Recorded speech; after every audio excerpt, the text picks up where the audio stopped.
2:51 AM namatay yung kambing namin. Sana maging mapayapa pag-upo ni Vice Sara Duterte bilang isang presidente, wala nang gulo para mapayapa ang bansang Pilipinas. Ano ba, more takot na pagsamaan. Sa akin. Ang dalawa wala pa eh. Nadami tayo at bukas si Sara ng president.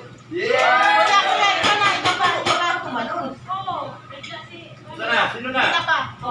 Sino na? Ako dalawa. Baka uwi si Tatay Digong at bukas presidente si Bibi Sara. Ako, congratulations, SFGM. Pagpatuloy nyo lang ang umpisahan. Masakay ng bayan. At maraming salamat. Matibay kami kayo at lalong lumadaming. Wish ko po na sana mas maraming katulad sa inyo na walang kinatakutan, lumaban para sa bayan. Na lang ako. Nag-video siya ng buhay pa.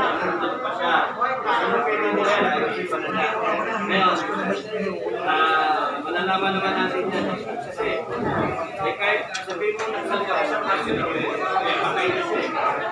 Ang mangyari dyan, sir, nakahanda sila gagawin lahat. Hindi nila alam ang taas, nakahanda din paano sila ituloy. Bakit? Yung video ba natin, pinaunahan na sila sa Manila, diba? Nakikita sila, makakas na video sila. Saka yung fear is your ally. Kasi sabihin mo lang Baka, sir, umata ka na kayo, sir. Ano kasi, 3 years ako sa intelligence service. So, natural lang sa akin yun. Pero, my first assignment is in Lanat Patipol Sulu. Nasa 524 Continuing Construction Battalion. Nasa No Man's Land yung advanced command post namin. Ako lang din ang nag-iisang opisyal sa isang kumpanya, dati company. Kasi walang gusto magpasay ng ulo noong panahon na yun, 1977. So, kahit ng mga PMA yan, takot pumunta ng ulo eh. Ako naman, akala nila matapang, hindi naman ako matapang. Kaya ako nag-volunteer, masay ng ulo. Dahil marami akong kamag-anak sa ulo. Yung uncle ko kasi, nasa PC. So, area niya yung Holo at Basilan. PC Kapal Commander yung uncle ng araw, 1963. Ang isang kumpanya lang yung nagkocontrol sa buong Basilan Island. Ang kumpanya lang yun. Pero the most peaceful province sa buong Pilipinas noong 60s. Kasi yung panahon na yun, kung napanood ninyo yung Tipugot, yun ang uncle ko. Sa pelikula, sa pelikula yun. Yung mga nahuhuli nila ng grade 3 pa ako nun eh. Nahuhuli nila ng kidnapper, hold upper sa Basilan. Doon ako nag-elementary kasi sa Lamitan, Basilan, elementary school. Classmate ko si, kumangag sa Rapudin, kung sa Emenilet. Naging paswento yan. Kaya nakilala yung mga ko doon. Pag nahuli sila ng yan. Ito, true story ito, hindi ito pelikula. Pag nakahuli sila ng hold upper, kidnapper, confirm. Kasi nagre-report yung mga tao na nila. 26 lang yung tao ng isang kumpanya ng PC. 26 people can control the whole province. Alam mo kung bakit? Pag nakahuli ng kidnapper o dapper, dinadala sa harap ng munisipyo, pinupugutan ng ulo, lalagay yung ulo sa harap ng jeep, kaparada sa bayan. libot. Tapos ina-announce sa PA system. Yung 6 weeks yun, ha? Wala pang human rights violation nun. Ina-announce nun kung sino ang kamag-anak ng mag-cover. Sayang, kunti lang po yung Kukunin ng sana kanyang sabi ng ni munisipyo. Kapsalo, pwede siya mag-decision. Ano ang disiplina ng araw na naabutan namin. So, ngayon, wala na yan, bawal na yun. Bawal na yun. Pero, huwag naman nila uulitin. Pwede naman maulitin. Alam mo, ang mga kakampi ni Attorney Kasi Vic Rodriguez ayaw ng ngayon, mga tao ng araw. binabanatan nila yung si Senator Bongo. Ang mga polis noon, nagpapito sa amin. Yung, alam mo yung third floor studio na channel, yung si Pam at saka si, sino ba yun? Yun, binabanatan nila si Senator Bongo. Sa nagnanakaw ng baboy at manok. Pero, ang comment ko lang kay Senator Bongo, hindi siya nagsasalita. Tahimik siya sa lahat, tahimik. Every day, inaharas kami doon.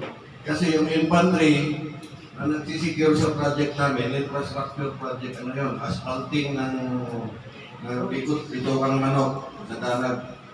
Kami yung nagbukas na ano doon ng kalsada doon sa Patipon. So, everyday, hinaharas na kami yan. Ng Eminilet pa ang karaban nun. Kasi ang Eminilet base, nandun lang din malapit sa kampo namin. Ginawa ko. Hindi marunong mag-ano, nabutan yung mga sundalo sa hulo, hindi marunong mag-operate ng mopang. Hindi pa nakahawak ng 50 caliber. Wala pang 50 caliber ang mga pagyaman eh. So, sa amin lang 30 caliber. So, wala pa kaming Armalite noon.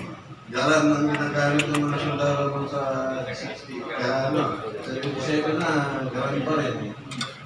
Kaya ang ginawa ko, nag-organize ako ng mga kapalaya kong ilunggo. Isang team. Puro nakabar naman. Yung issue ng security namin, bar, lahat. Tapos dahil sa training namin sa PMA, ang ginawa ko, kumuha ko ng improvised landmine. Engineer nga eh. Kasi yung engineer ng araw, trap yung supply namin ng dynamite. Para sa blasting ng bato sa kalsada, sa blasting ng tulay, iba ng tulay. So, marami kaming dynamite. Extension ng Hulo Airport, kami rin ang gumawa noon. Ang ginagawa namin, dahil walang aggregate. Sa Hulo proper, walang aggregate. Kaya yung malalaking bato sa Hulo, pinapasabog yun. Pinagawang panghalo sa simento. So, yun ang namin. Ang experience ko naman sa disiplina ng sundalo, pag nahaharas kami, may mga sundalo ako namin. Tumatayo. Ano na, yung kampo namin, lahat ng bunker namin underground. Bubong lang ang makikita sa taas ng lupa. Nakaliping lahat ng tulugan namin. So, ang problema, pag naharas kami, yung mga matapang na sundalo, tumatayo pa doon sa taas ng yung isang first sergeant, first sergeant to, sinabihan ko, sumayong pa pa dyan sa taas ng bato, kasi di niya raw makita yung kalaban. Ako nagpapatay sa'yo. Kaya bumaba. May mga sundalo talaga gano'n na matatapan. Meron din kami mga sundalo na pinagbawalan ko na hindi ko, kaya no man's land, bawal na lumabas ng kampo. Pag after 5 o'clock, after 5 o'clock kasi ang namin, disiplina namin doon. Pag may gumalaw sa labas ng kampo, pwede nang barikin.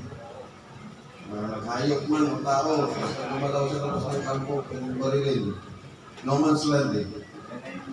So, ang problema, may mga sundalo din na matigas ang ulo.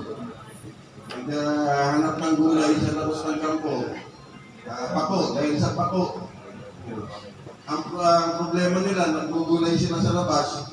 After ng operation ng PIB, Sa amin marami din. O sa probinsya. Sarap iulam yan, oh. Hindanan naman yun. Yung ulam mo. Sumaan doon sa lugar namin, yung dalawang APC. Nakita yung gulay doon sa nakala nila sibilyan. Nasalat na yun. Binanatan ng PIB. Pwede salat na yun. Kaya namatay na ang dalawang soldado. Marami sa lupa mo. Marami. Gulay lang sa labas ng kampo. Basta gubat mo ano yan. Yan ang ganun ng mga disiplina Gusto mo yan sa buwan. ng araw. Ito naman si General Palparan, ano pa, Argel Hernandez, kasama kami, 24th IB siya, katabi ng kampo namin. Mag-cooperation sila. Sabi ko, sir, pwede ba sumama yung mga sundalo ko kasi walang experience sa gira eh. Pwede ba sumama mga sundalo sa operation ninyo? Sabi niya, sige, S3 si General Palparan noon. So, kinabukasan, may report na mga 40 kalaban na Emirates. Siguro mga 2 kilometers from our camp. So, operate ang 24th IB. Kasama na kami. Pero konti lang kami. Isang kumpanya ng engineer doon, alam niyo ba kung ilan ng tao? 13. Sa Lumansland na yun, ha? Oo. So, mahirap na talaga ang buhay ng araw. Ganun ang naging experience namin. Nung mag-cooperate ang 24th IB, sabi ko, sir, may mga sundalo ko, sir, dito lang kami sa likod. Kasi para maka-experience lang, makarinig mo lang ng putok. Sir, kailan nawala yung mga PC na sinasabi? Nung bata ng dalawang APC, kakampo ng Emirates, hindi naman nila akalain na puli ako na kayo, mga bago pala yung armas ng Emirates. Kasi nabutan ko, sabi ko nun, wala ka. Naging national police. Oo nga. Andiyan na yung mga PC, gano'n. PC daw, PC. Gano'n, PC. Sila mo sa yung 24th IB, di General Palparan, Integrate sa may national mata. police. Oo. Dapisan yung General Palparan sa yan ang PC, pinagsama. Ah. PC, galing din yun sa Krami. Oo. Philippine Constabulary. Constabulary. Sa Krami na rin. Kasi yung kampo namin, mas nauna pa yung kampo ng 24th Krami IB. na yun, Philippine Constabulary. Nasa loob kami ng mga Dati nung una kasi, yun ang experience. Sa corruption naman, yung PC ay national. anti-corruption. Oo. Tapos yung police ay municipal. Ang police ay Kasi, nagtatrabaho yung kumpanya sa namin. sahod Yung galing sa kumpanya, munisipyo. hindi nagtatrabaho, Tapos ilalapot ka. appointed na Ng mayor.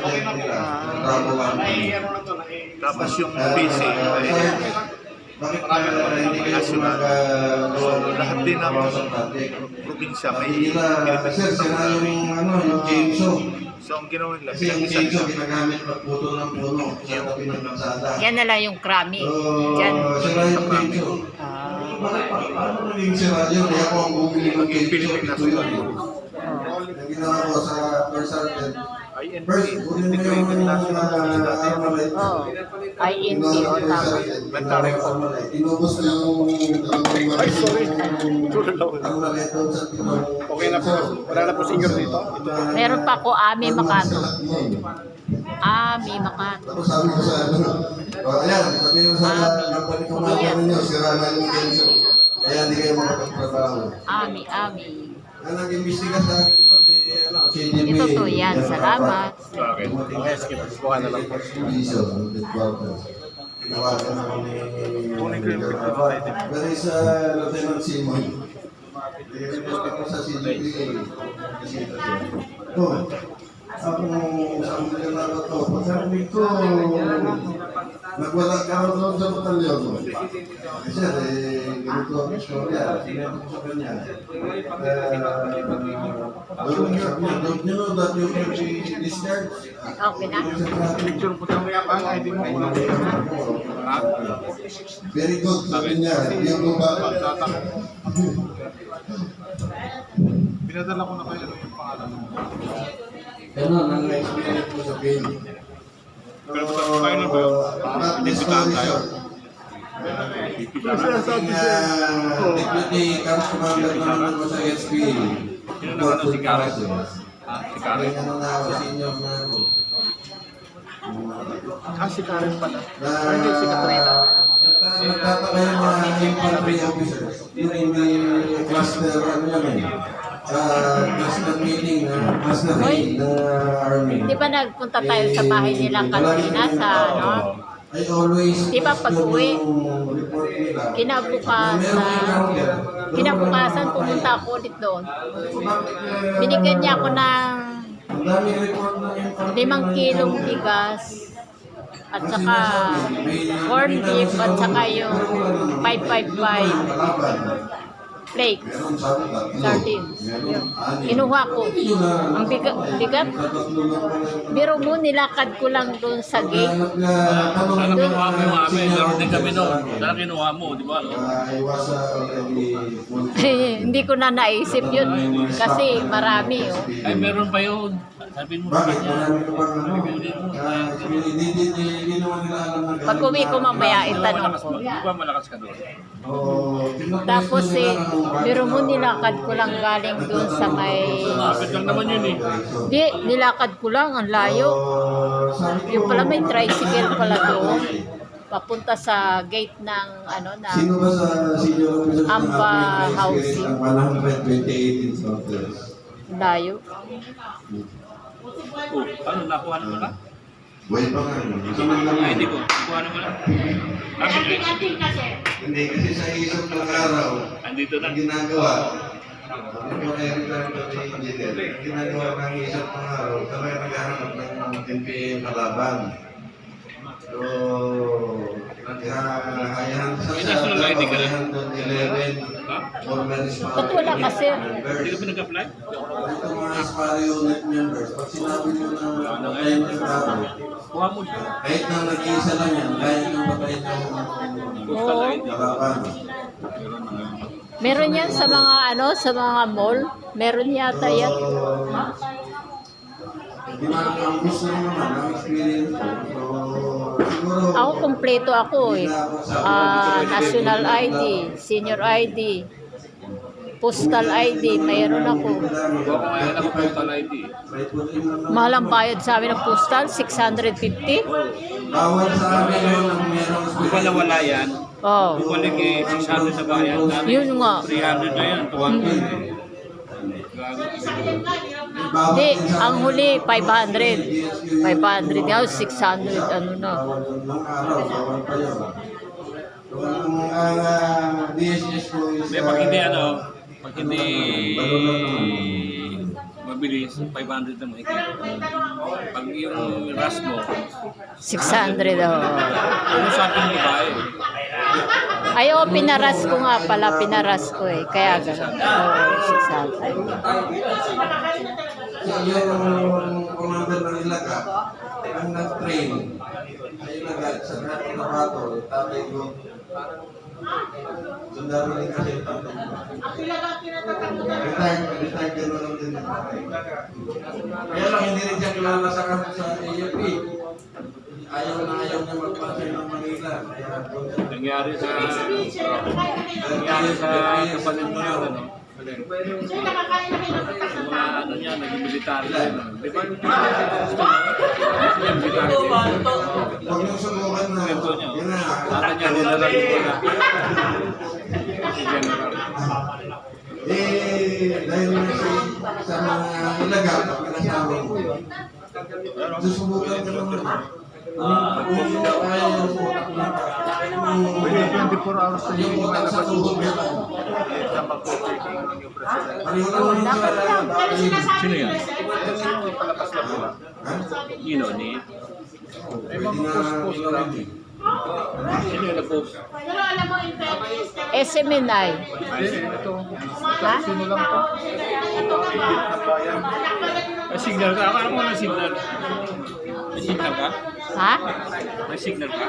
Video lang yan, video. baka yung doon yan na. Hindi live, Ay, sir, video. kami na kayo na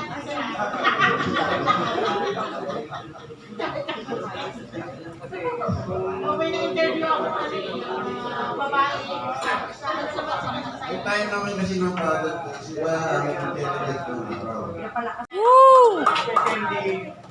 The next, the new leader of the our country is VP Sara Duterte. Kailangan mag-change ng ating constitution natin.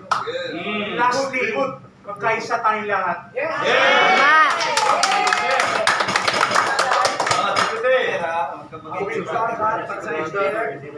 Antayin natin ang hudya.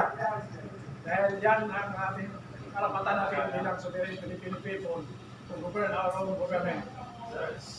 Yan ang antayin ninyo hudya ng HBF na lumabas tayo lahat. Lahat ng isa, lahat ng mga tao. Ay, Dan. Sir Dado at saka si Kap na lang.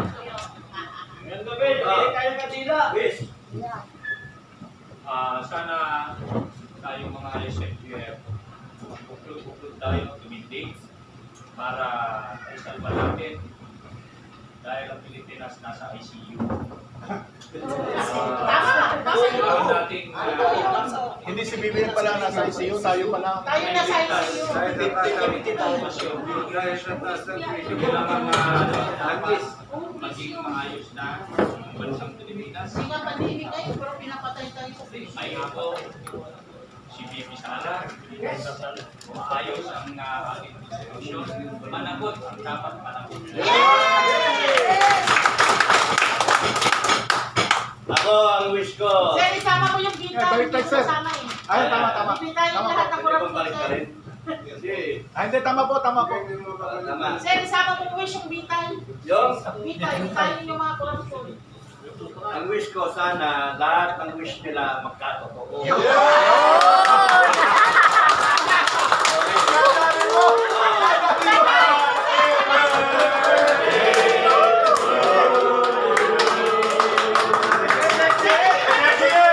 SFJ! Happy birthday! Okay, kuha kayo ng cake. Pasa.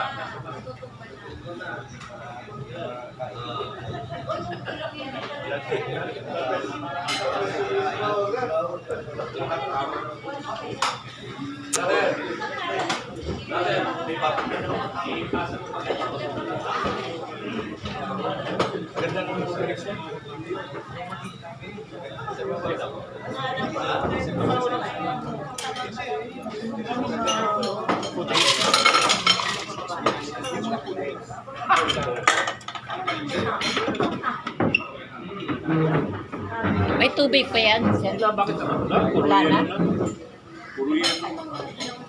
Wala. Bakit si mga vlogger naka-ano? Akala ko naka-ano.